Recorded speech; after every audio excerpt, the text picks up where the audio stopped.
Hey, I'm John Bohlinger with Premier Guitar. I am here in Nashville, Tennessee with Russell Lissack of Bloc Party. Russell, Hi. Thanks so much for joining us, man. Thank you. Thanks for having me. Yeah. I'm sorry, man. It's an American-British thing, but I am having trouble pronouncing your last name. You nailed it then. Did I nail it? You did. Nailed it. All right. Thank you, Russell. You're too kind. Hey, tell me about this Telecaster. It looks like an old friend. Yeah, I got this kind of in 2004, I think, when we first signed a record deal and got like an advance, a bit of money. So, I mean, it wasn't super expensive or anything, but it was just the first American Fender that I bought. Cool. And yeah, it's been my favorite ever since. Now that's the way to spend a record advance on gear. Yeah, rather than other gear. So, yeah, very cool. So tell me about it. Have you changed it over the years? Not really. I think I've got this is Seymour Duncan pickup. Oh, cool. And some stickers. Yes. Kind of come and go over the years. That's it. It was good as it came. Otherwise, I probably brought the action down a little. Yeah, definitely high mileage on that. Yeah, it's got a few kind of cracks around the place, but that kind of adds to the appeal. Yeah, absolutely.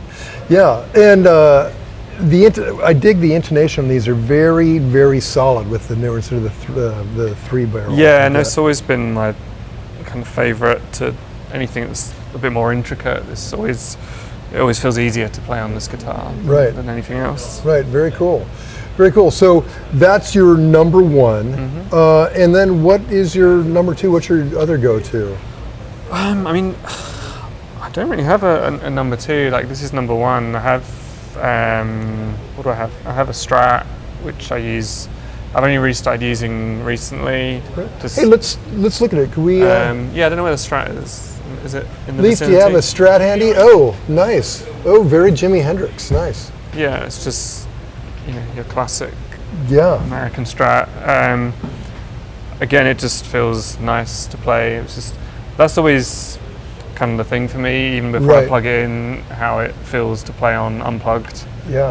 It's kind of, if it doesn't feel good, then it's out of the running, whereas everything else you can modify it to a degree to make it work for you. So I've started using that.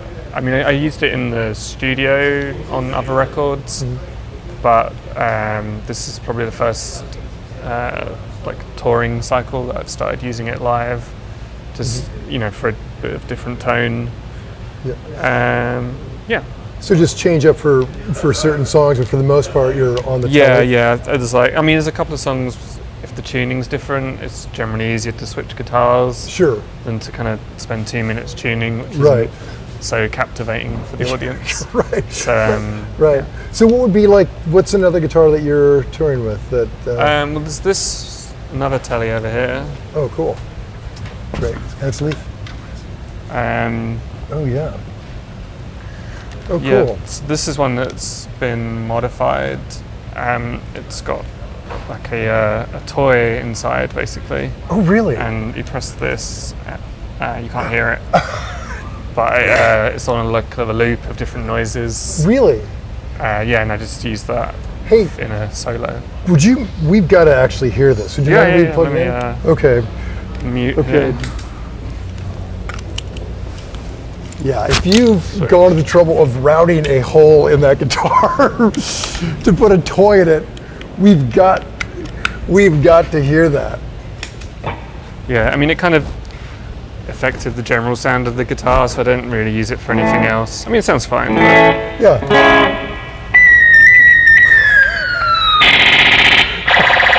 and then doing that through loops and pedals and stuff is kind of...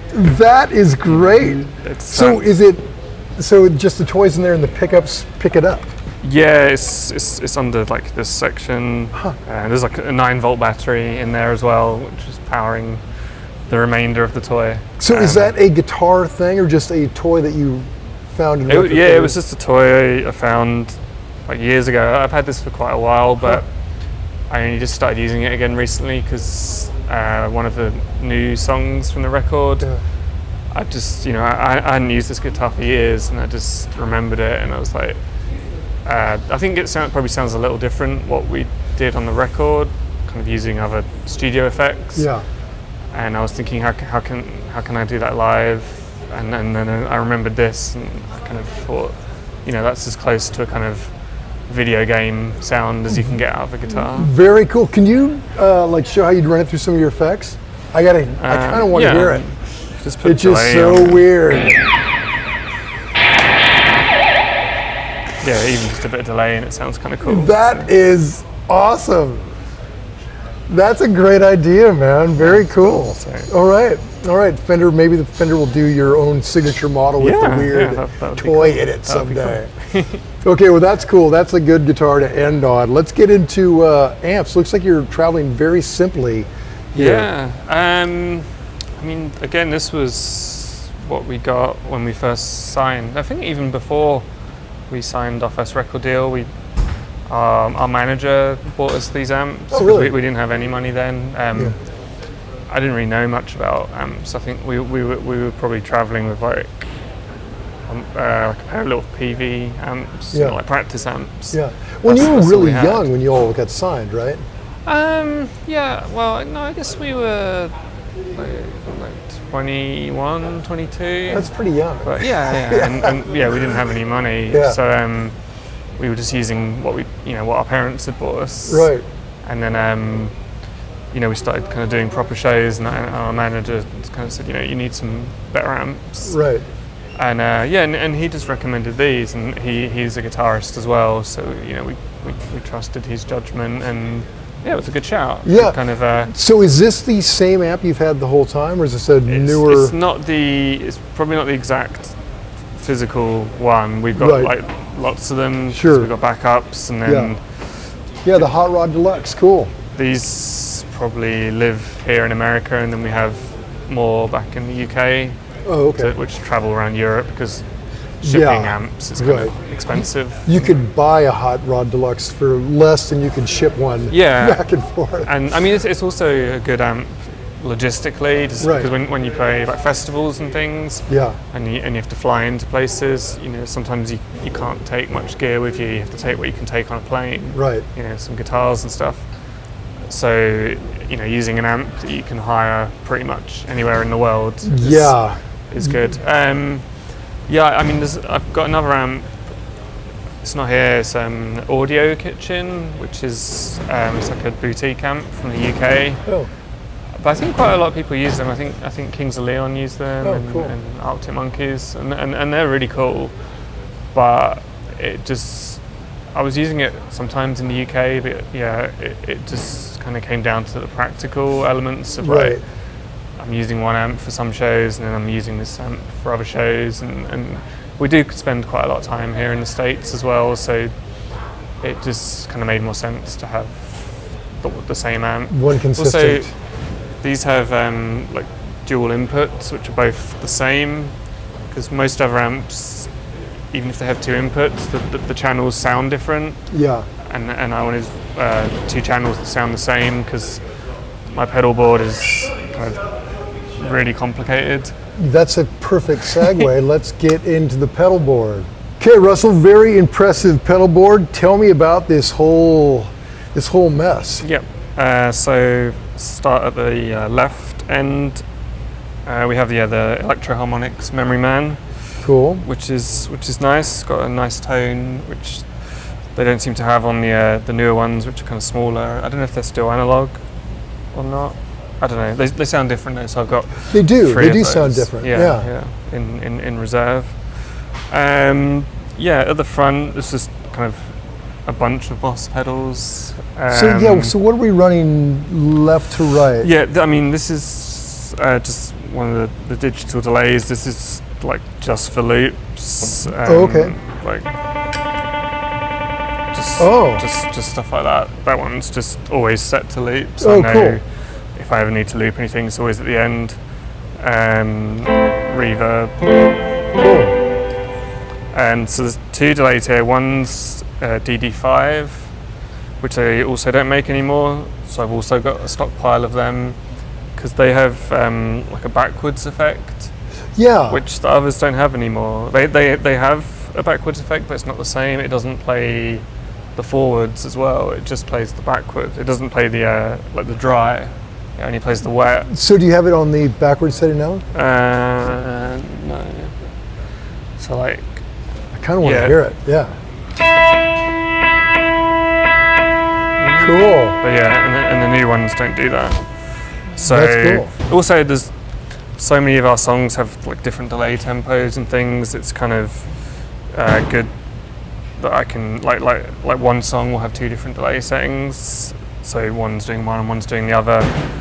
And I spend a lot of time between songs kind of changing settings for things. So you don't use a tap tempo, you do them by... Yeah, everything. I mean, there are songs with specific tempo things that we'll probably get to further along. But yeah, these ones, they're kind of ballpark tempos. Yeah, just they don't need to be like locked in. Spin and hope and yeah. Okay, yeah, cool. I know by eye kind of all the settings and in my head, so they're always in the kind of general vicinity. Cool. What's the weird mystery one next to it? Yeah, this one's connected to this one, which is kind of custom made. I designed it, and then a friend who helps make various things actually built it. It's like 2 delays, so that they can be set at different tempos and can immediately switch from one to the other. Oh. Whilst also there's no tail, so they. Oh wow! Kind of I'll show you one of our songs called Octopus, which is basically the whole reason that I built the pedal. Yeah,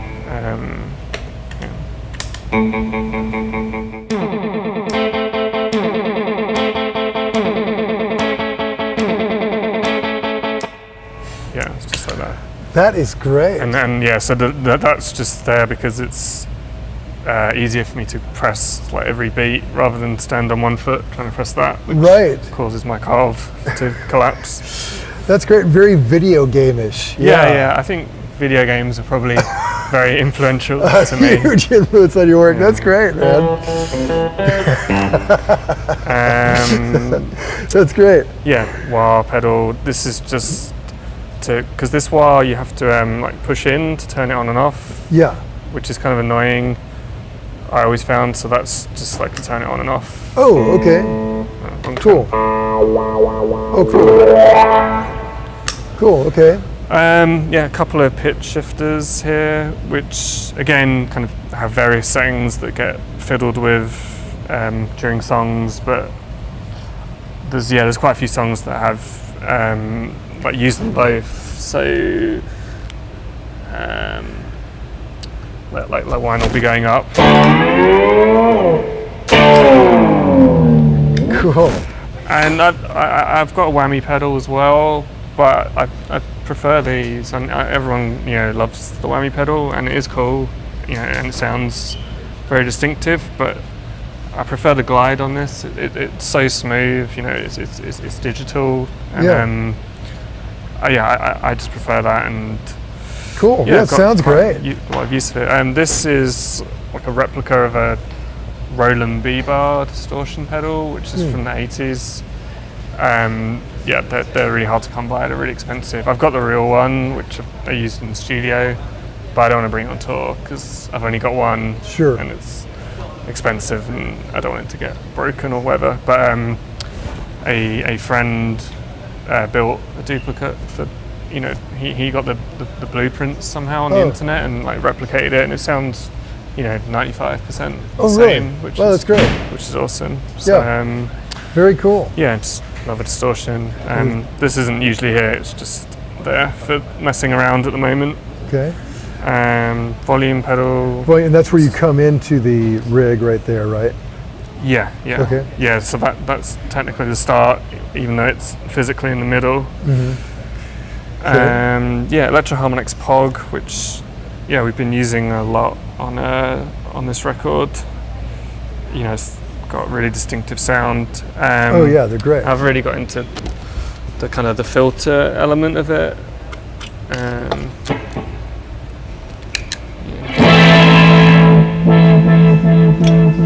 Oh, cool. You can make kind of like really keyboard type sounds.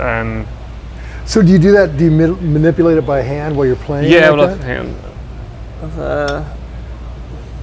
Sorry, we've totally got that light right there. So I've got a remote for it, which cool. I can't use on this guitar because it sticks onto the other guitar, but this clips on. Okay, so like you stick it on and then... Yeah, so that is the filter, so I can play and still do the filtering by hand. Oh, that's a great idea. Which is cool. So, because I started out and I was doing it on the floor, but I was spending like the whole song on the floor, which was kind of awkward, and then I had it on a desk, which was fine, but it kind of looked a bit lame, and I thought, you know, it'd be cool to be able to do it like literally on the guitar.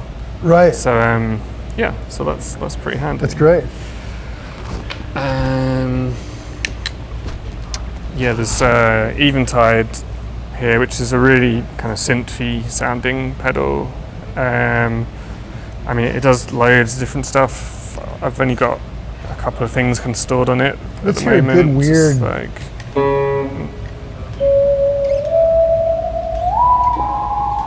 Which is a real kind of theremin. Right. Very Star Trek.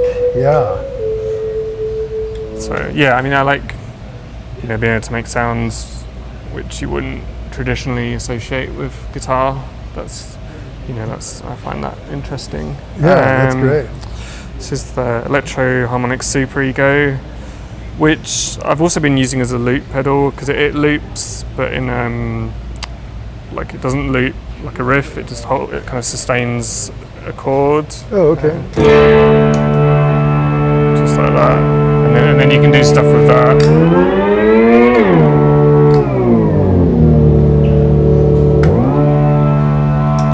That's very cool. Kind of, there's lots of potential with that, and you can play over it as well. So. Yeah.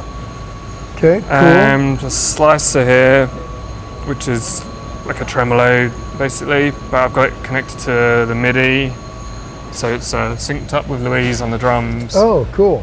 So we can kind of then we can have some perfectly kind of pulsing things that are in time.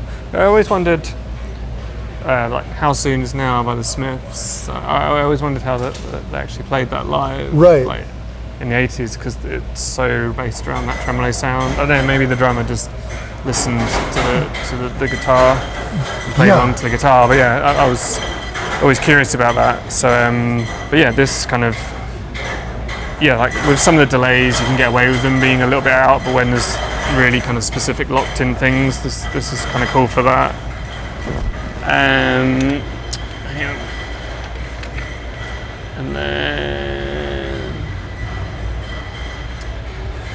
then this is Line 6 M5, which has a bunch of different sounds in. I got this by accident because I was trying to find a tremolo pedal that had a BPM counter on it, because I didn't want to use MIDI. I don't like MIDI really. It's kind of unreliable, I find. So, but I just couldn't find one that had a real tapped kind of that you could adjust to precise BPM, which is annoying. But I bought it before I realised that. Then I found it actually had some other kind of cool sounds on it, which you can combine things. Like we've got a song called Virtue, which has a really kind of pulsing keyboard sounding riff, which is actually good. The guitar, it's just like. But then you add like the tremolo.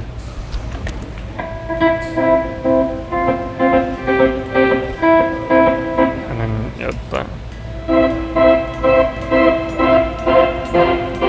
Oh yeah. And it makes something really simple sound really big and dramatic. That's so cool. And when you explain it, it's not all that complex. It's not. The complex part really is kind of like the routing of everything.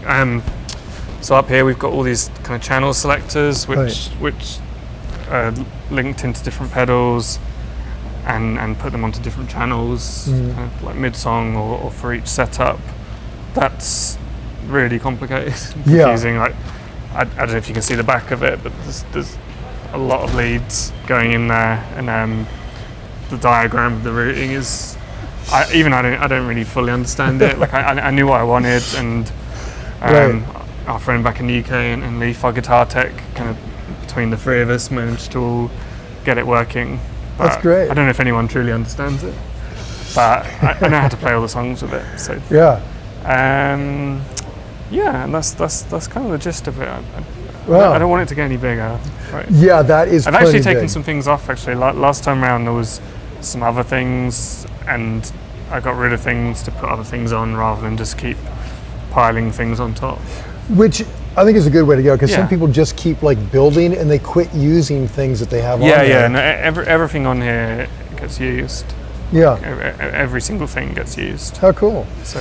Yeah. Well, man, thanks for taking us through this. Congratulations, and enjoy your never-ending tour. Yeah, thank you.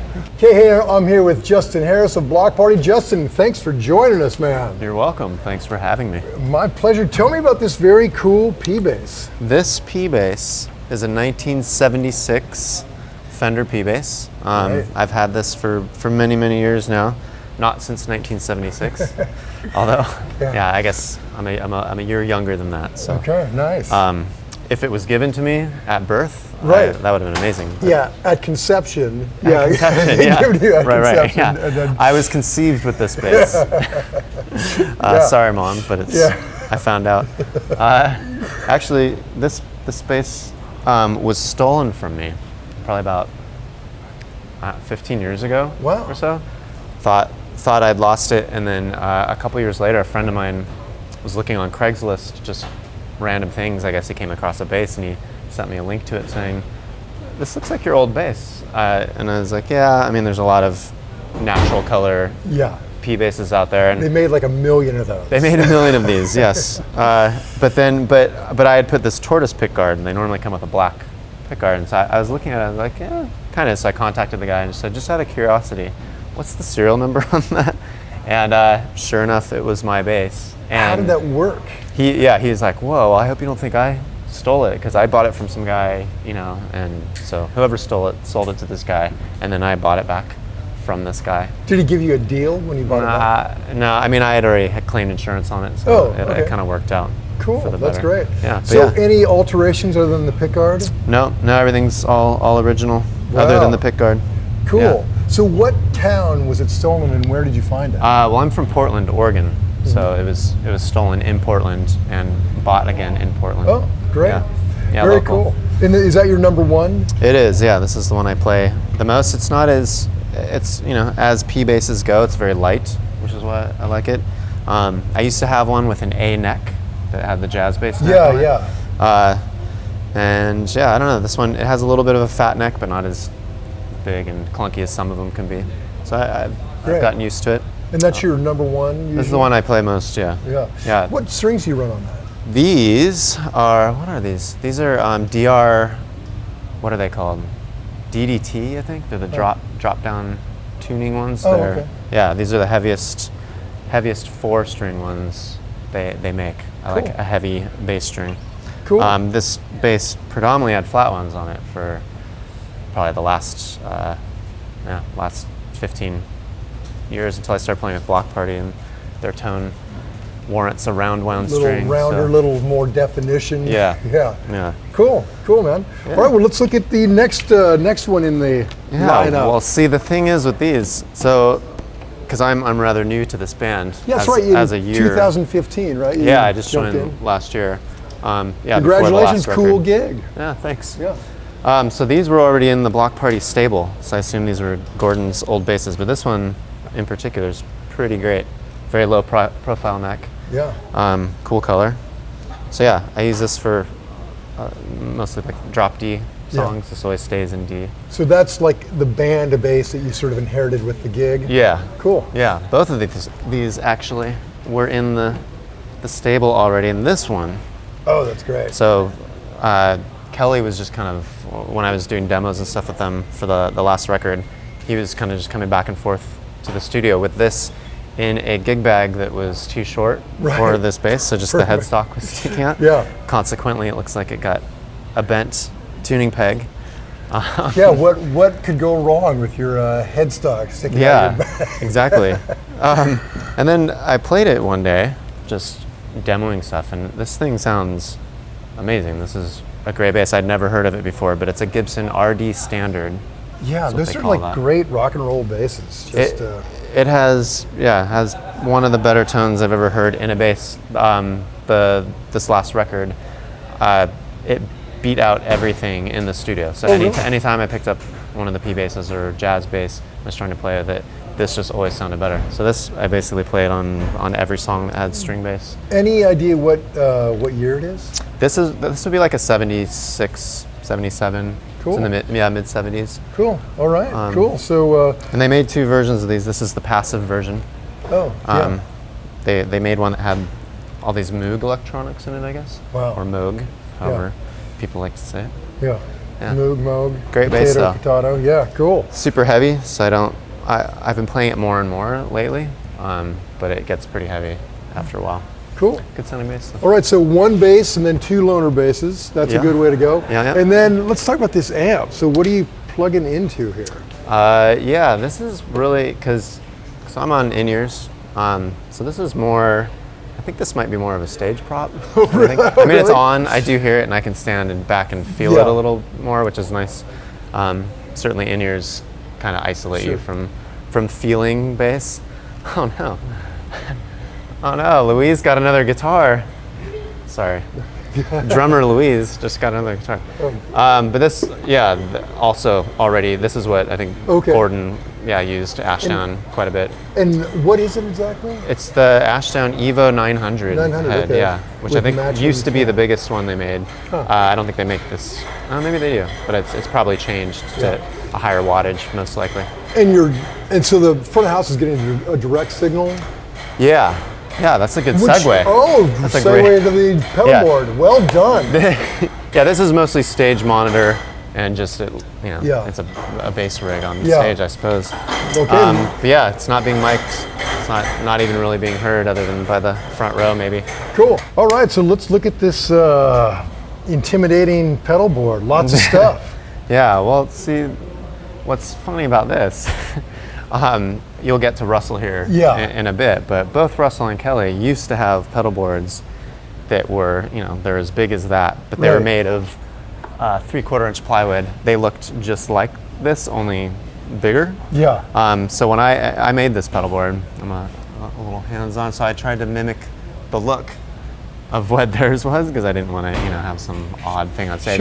And then they did go ahead and change to these pedal train. The more space aged.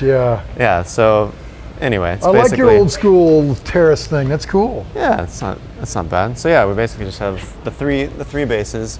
Because I'm a self-made man. I don't need somebody handing me basses. Right. So you run them all in with a hard wire. Run them all into there. They all go into this. What is it? I don't know how you pronounce these. Lele pedals. This is just they're 3-at-1. So it's just a switching between basses. Each one has a mute on it.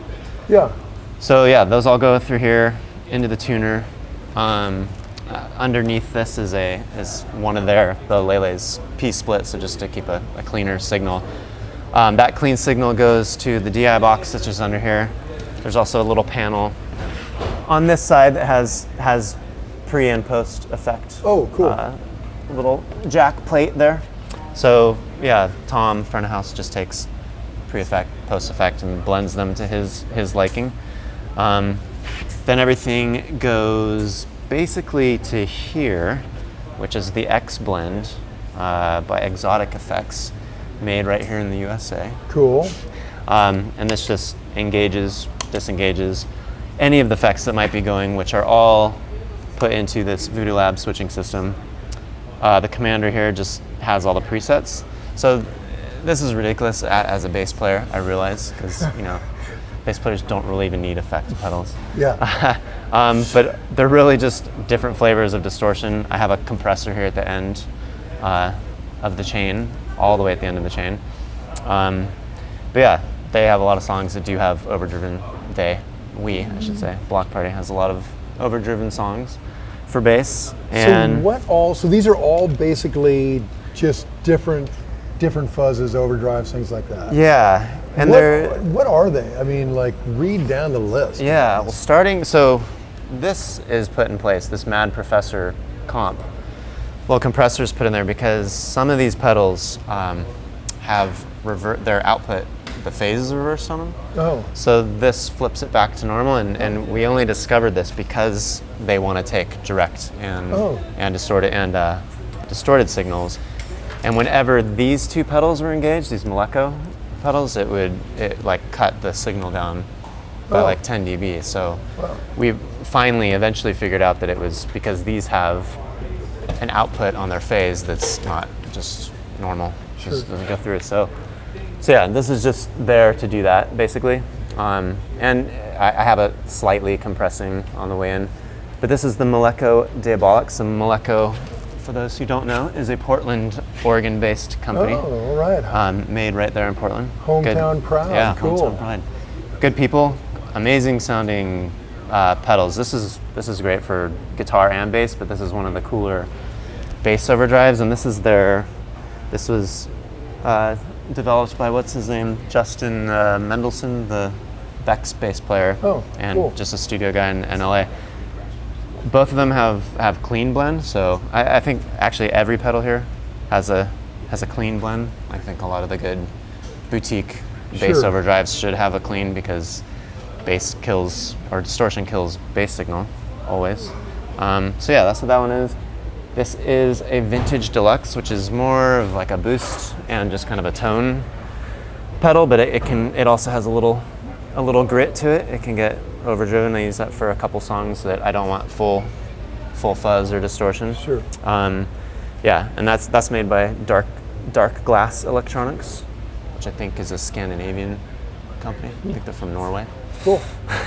And then yeah, the Bass Master, or the B-Ass Master. Sure. Which is a model of the old Brass Masters, from what I understand. Also Millennium company.